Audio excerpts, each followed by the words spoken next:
अनेक खाता अच्छी से खाता भितर अनेक किसी भी लिखा जाए किंतु से खाता भितर गोटे नियारा खाता थाए जहाँ को आम समस्ते कहू रफ खाता। एस न्यूज ओडिया प्रयोजन आम एक नुआ स्टोरी इमेज ओडिया साहित्यर एक नुआ विप्लव को नहीं आम आपन को देखाइबू सबुदिन ठीक संध्यारे नुआ धारावाहिक रफ खाता। हाँ दर्शक बंधु यहाँ आम रफ खातार ना ये जीवन में सब मूल्यवान हूँ रफ खाता।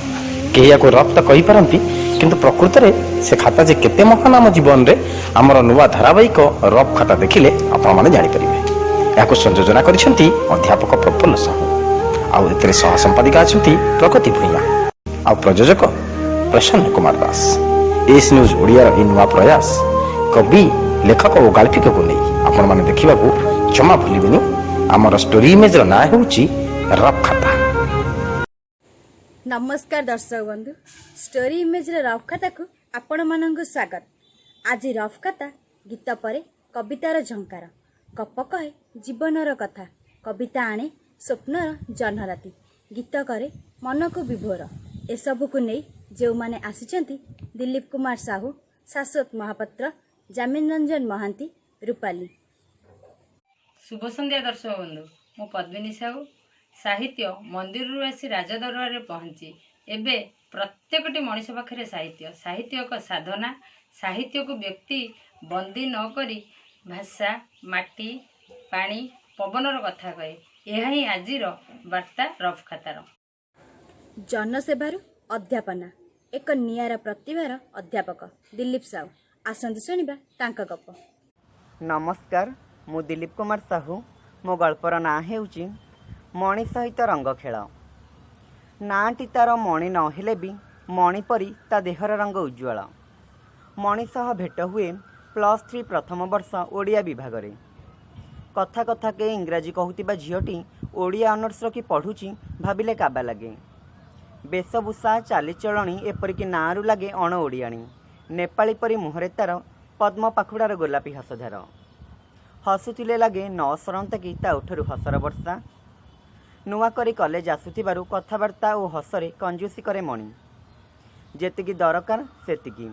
इच्छा थिले भी ता सह कथा हेबाकु डर लगे, काले इंग्राजी रे दुई पद गाली देबो कि।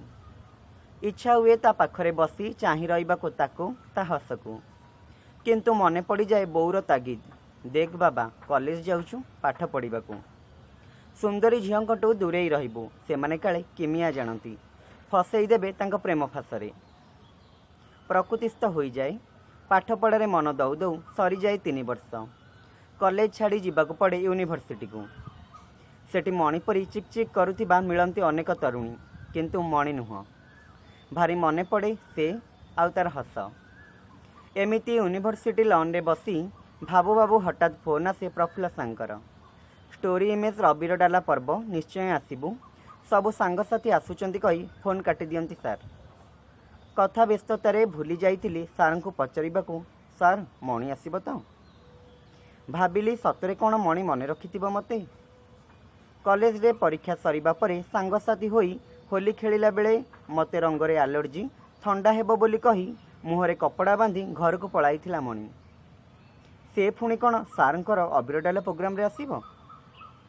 सारंक कहिबा मुताबक मु जाई पहुँचिली कॉलेज कैंपस रे। देखाइले सांगसाथी कवि लेखक, किंतु आखि खोजुଥାଏ जनकू। समय गड़ी जीवारु मणि आसबनी बोली भाभी बुझाईदेली मन को। कविता शुणिबारे ध्यान देली। हठात पाइली दुईटी नरम हाथर कोमल स्पर्श। लगी सारी मो गालरे नाली आ नीला अबीर रंग। शीतई गला देह। पछकू बुली देखे तो अबीर नील रंगठू गाढ़ दुईटी नील दरियार निरीह आखि।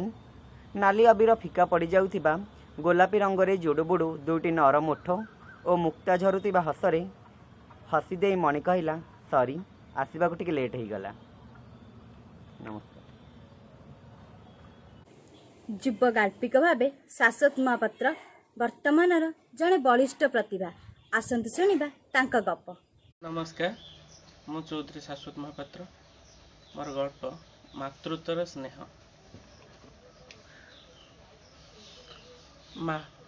माटी पिलाटी जन्म दिए, सेतिकिरे तुमे खाली ताको माँ डाक, ताहा भाविबा कदापि उचित नुहे।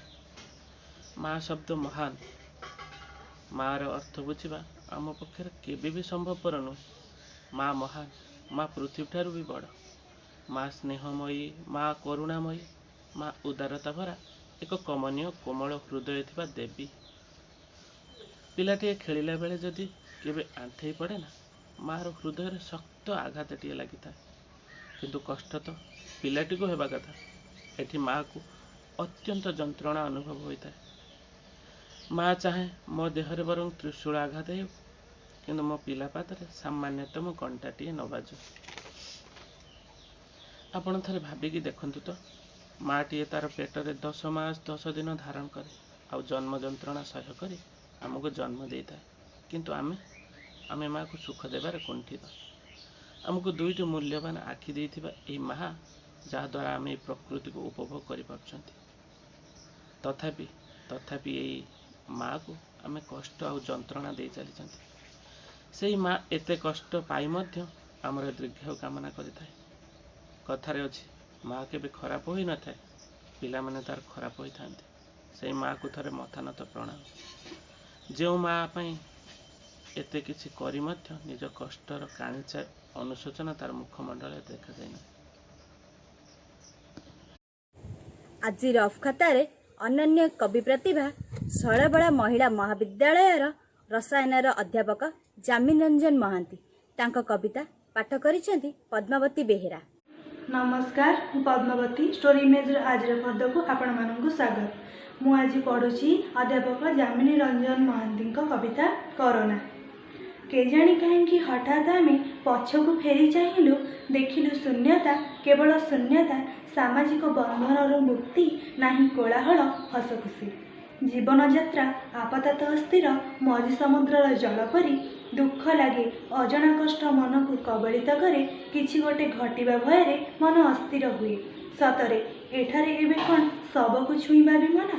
ଜୀବନକୁ ନର୍କ କରି କି ଲାଭ ପାଇଲୁ କରୋନା? ନିଜ ଲୋକ ପାଇଁ ଟୋପେ ଲୁହ ଢାଳିବା ବି ମନା। ନମସ୍କାର। ଷ୍ଟୋରି ଇମେଜର ରଫ୍ ଖାତାରେ ଗୀତଟିଏ ଗାଇଛନ୍ତି ରୂପାଲି।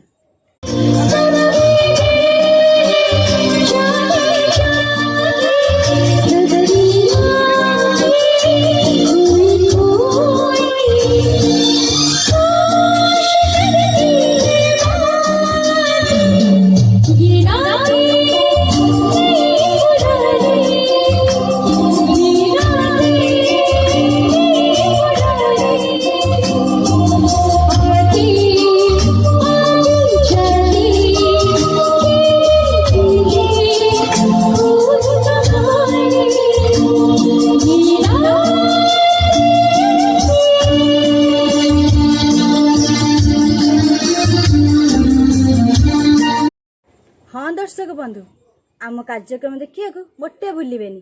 କାଲି ଯାଏ ବିଦାୟ ଦିଅନ୍ତୁ। ରହିଲି, ନମସ୍କାର।